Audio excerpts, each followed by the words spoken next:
Il y a presque 2 ans, jour pour jour, le gouvernement du Québec annonçait d'importants changements dans le financement et dans la gouvernance des CLD.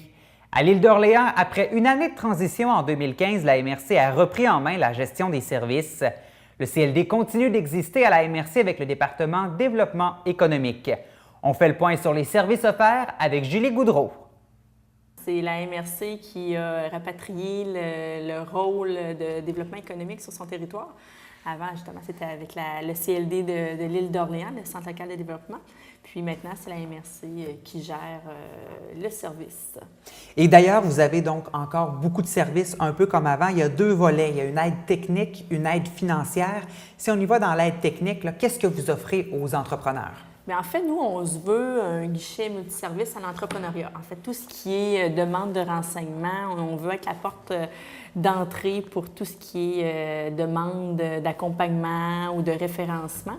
Donc, on fait, oui, du service, de l'aide technique, que ce soit pour l'accompagnement, pour la réalisation d'un plan d'affaires, l'assistance pour faire les prévisions financières, un plan marketing. On fait de la consultation, de l'orientation, de la référence à des services qui sont aussi plus spécialisés parce qu'on travaille beaucoup en lien avec la région de la Capitale-Nationale. Donc, on connaît beaucoup de partenaires avec qui travailler. Puis, on peut faire aussi du suivi au niveau de la gestion, la recherche de financement. Donc, on offre beaucoup de services pour tout ce qui est démarrage, transfert, expansion, consolidation aussi d'entreprise. Parce que l'accompagnement, quand on se lance en affaires, c'est quelque chose d'important. Je pense que les statistiques le prouvent aussi. Exactement. Plus on est suivi, ou mentoré ou accompagné, peu importe là, le service qui est offert, que ce soit également du coaching, le taux de réussite il est plus élevé là, que si on reste seul un peu sans demander d'accompagnement de service. Et les entrepreneurs aussi peuvent parfois avoir de l'aide financière parce qu'il y a plusieurs fonds que peut-être certains entrepreneurs peuvent être admissibles aussi que vous offrez. Oui, nous, les aides financières n'ont pas changé depuis la transition du CLD vers la MRC. On a encore le fonds Jeunes Promoteurs. C'est une subvention pour le démarrage d'entreprise pour les 18-35 ans exactement. Puis, on a des allocations salariales avec Emploi Québec. Ça s'appelle Soutien au travail autonome, STA. Puis, on a également des prêts de capital de risque. On peut aider les entreprises à aller en complément avec des prêts qu'ils ont déjà ou qu'ils auraient avec les institutions financières. Et aussi, vous êtes toujours au cœur du développement ici à l'île d'Orléans. Vous avez certains conseillers qui ont des chapeaux bien particuliers aussi à la MRC. Oui, on est sectorisé, si on peut dire. On a une personne qui est pour la culture, le tourisme. Puis tout ce qui est au niveau des entreprises, c'est moi.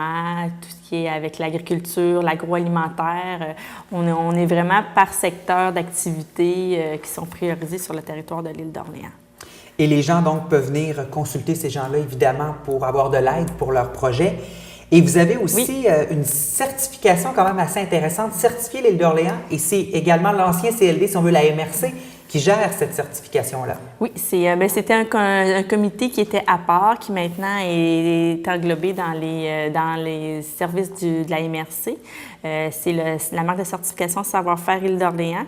C'est des entreprises qui sont membres, qui, eux, désirent protéger la marque de certification Savoir-faire Île d'Orléans pour éviter l'usurpation du nom Île d'Orléans, puis garantir la qualité aussi des produits agricoles, agroalimentaires. Et aussi, au cours des prochains mois, il y aura plusieurs projets qui vont être présentés, un certain plan en particulier, ce sera à suivre. Mais vous me disiez qu'on travaille beaucoup, de plus en plus, l'ancien CLD, en fait, travaille beaucoup en collaboration avec plein d'acteurs du milieu. Oui, on se veut d'aller vers un marketing qui est territorial, pas travailler en vase clos, mais on voudrait travailler le secteur agricole, agroalimentaire, touristique, culturel, les commerces aussi de détail. On voudrait travailler tous ensemble pour avoir une meilleure synergie. Et travailler tous ensemble, est-ce que ça peut, par exemple, accélérer la concrétisation de certains projets? Effectivement, comme on dit, seul on va loin, mais ensemble on va encore plus loin. Donc, la force de groupe, ça aide toujours là, à accélérer les projets pour un même territoire. Surtout que l'île, c'est un petit territoire, là, mais si on travaille tous ensemble, je pense qu'on peut juste aller de l'avant et mieux encore. Et en terminant, votre site Internet, ça peut être une belle boîte à outils aussi pour les entrepreneurs qui auraient des questions. Et également, il y a des conseillers qui sont là pour eux. Oui, exactement. Ils peuvent nous contacter en se référant au site Internet. Tous les services aussi sont bien élaborés. Juste à nous contacter par courriel, par téléphone, à la MRC ou au service de développement économique. On va vous répondre. Merci beaucoup, Mme Goudreau. Mais ça fait plaisir.